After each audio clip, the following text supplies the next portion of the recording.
Queridos e amados, iremos ler agora um texto da palavra de Deus que se encontra na segunda epístola do apóstolo São Paulo aos Coríntios, capítulo 2, versículos 14 a 17, cujo assunto temático do texto é a vitória de Cristo no ministério apostólico. Assim diz o aludido texto da palavra de Deus.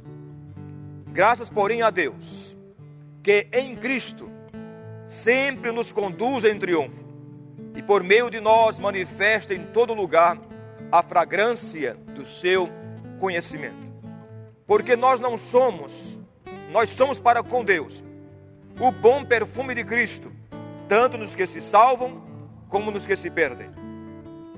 Para com estes, cheiro de morte para a morte, para com aqueles, cheiro de vida para a vida. Quem, porém, é suficiente para estas coisas? Porque nós não estamos, como outros, mercadejando a palavra de Deus.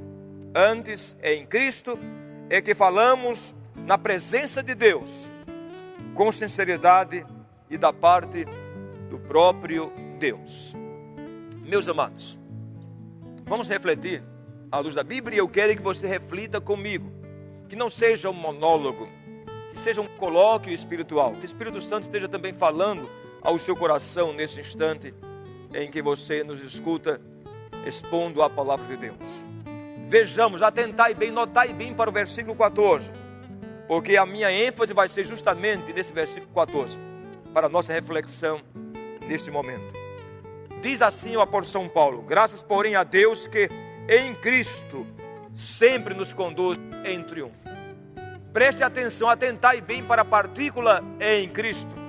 Paulo louva a Deus, glorifica a Deus, magnifica a Deus, porque em Cristo Deus nos conduz sempre em triunfo. O nosso triunfo não é porque somos presbiterianos. O nosso triunfo espiritual não é porque somos religiosos. O nosso triunfo espiritual não é porque somos moralistas. Nosso triunfo espiritual não é porque somos virtuosos. Nosso triunfo espiritual consiste em estarmos em Cristo Jesus. Essa ênfase em Cristo, essa partícula em Cristo, notadamente, é peculiarmente paulina. Só Paulo usa essa expressão no Novo Testamento, em Cristo.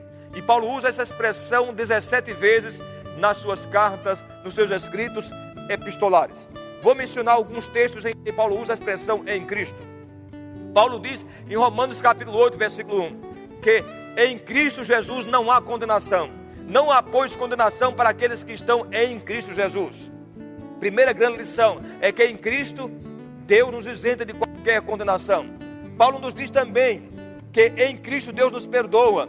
Efésios 4:32 diz: perdoai-vos uns aos outros como Deus em Cristo vos perdoou. Paulo nos diz também que em Cristo Deus nos abençoa, na sua doxologia maravilhosa e plena de Efésios capítulo 1, versículo 3. Deus nos abençoou com toda sorte de bênçãos espirituais nas regiões celestiais em Cristo. Portanto, em Cristo Deus nos abençoa, em Cristo Deus nos perdoa, em Cristo Deus nos alforria e nos isenta de todas e quaisquer condenações, e em Cristo Deus me conduz, e você também, sempre em triunfo. Guarde essa mensagem para o seu coração. Sua vitória está em Cristo. Aleluia. Louvado seja o nome do Senhor. Amém.